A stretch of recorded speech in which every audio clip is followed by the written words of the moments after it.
Assalamualaikum to all my active and energetic students. I hope you all will be absolutely fit and fine like always. So in today's lecture, we are going to learn about future continuous tense. In previous lecture, we studied about future indefinite tense. I think कि आपको समझ में आ गए होंगे.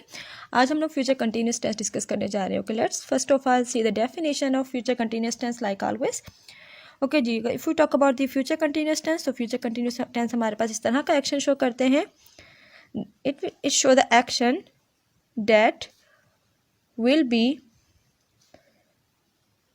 continue in the future और इन the coming time. ये इस तरह का एक्शन शो करते हैं जो इन द फ्यूचर जो है वो कंटिन्यू रहना होता है. मतलब जो फ्यूचर के अंदर कंटिन्यू रहेगा वो फ्यूचर कंटिन्यूस टेंस के लाएंगे. सिंपल.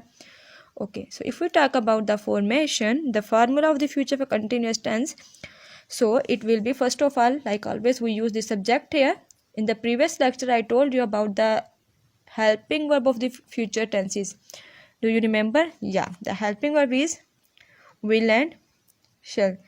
फ्यूचर कंटिन्यूस टेंस में एक एडिशनल हेल्पिंग वर्ब यूज़ किया जाता है, वो है हमारे पास बी. याद रखिएगा, एरर डिटेक्शन के अंदर या और किसी चीज़ के अंदर इसको हमेशा स्किप करते हैं स्टूडेंट्स को कंफ्यूज करने के लिए, या इसकी जगह बीन लगा देते हैं. जिसको मैं स्पेशली आइडेंटिफाई करवाऊँ ना, वो चीज़ हमेशा आपने याद रखनी है, क्योंकि इन्हीं चीज़ों को पकड़ पकड़ के सेंटेंसेस में एरर देते हैं. ठीक है. Subject will and shall be continuous है, तो ऑब्वियसली वर्ब की कौन सी फॉर्म यूज़ की जाएगी? Fourth form. और लास्ट में हम लोग यूज़ करेंगे यहाँ पर ऑब्जेक्ट. ठीक हो गया. तो ये सिंपल हमारे पास फार्मूला बन गया. Subject will shell verb in fourth form and और इन द लास्ट हमने लगा दिया ऑब्जेक्ट. बी साथ में ज़रूर याद रखना है कि कंटिन्यूस में एडिशनल हेल्पिंग वर्ब बी इस्तेमाल किया जाता है. Okay, and if we talk about the example of the future continuous tense, तो इसके एग्जांपल के अंदर हम लिख लेते हैं.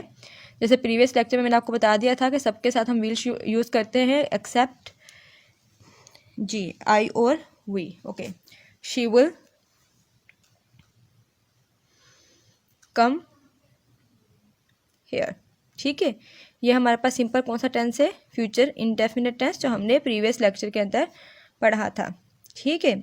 इस तरह के काम मैंने इसलिए किए हैं ताकि आप लोग थोड़ा सा हाजिर दिमाग रह के सिचुएशंस को हैंडल करना सीखें.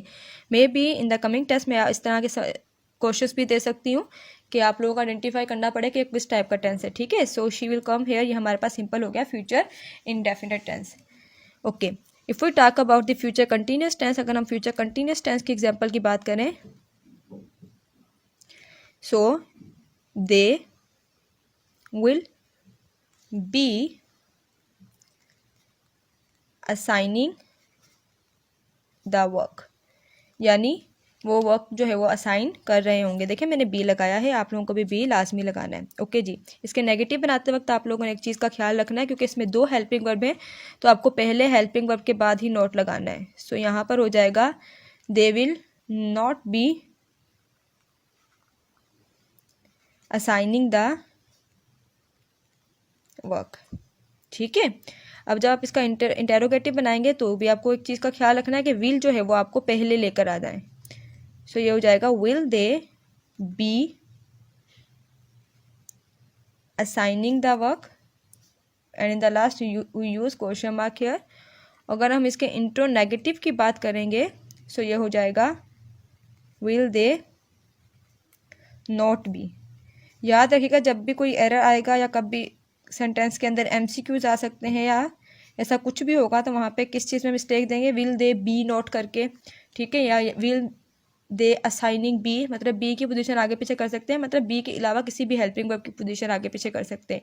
तो जब भी आप ये नेगेटिव या इंटेरोगेटिव बनाए इस तरह का सेंटेंसेस की जिसमें एक से ज़्यादा हेल्पिंग वर्ब इस्तेमाल किए जाते हैं, तो इस चीज़ का बहुत ज़्यादा ख्याल रखिएगा. एक और चीज़, कंटिन्यूस है तो वर्ब की फोर्थ फॉर्म का ख्याल रखिएगा. बहुत सारे स्टूडेंट्स को मैंने बी के साथ या बीन के साथ वर्ब की फोर्थ फॉर्म को मिस करते हुए देखा है. वो फर्स्ट फॉर्म लगा देते हैं, बिकॉज ये इस तरह की कंडीशन है कि पता नहीं लग रहा होता ना, मतलब इतनी ज़्यादा आइडेंटिफाई नहीं करनी की जा रही होती.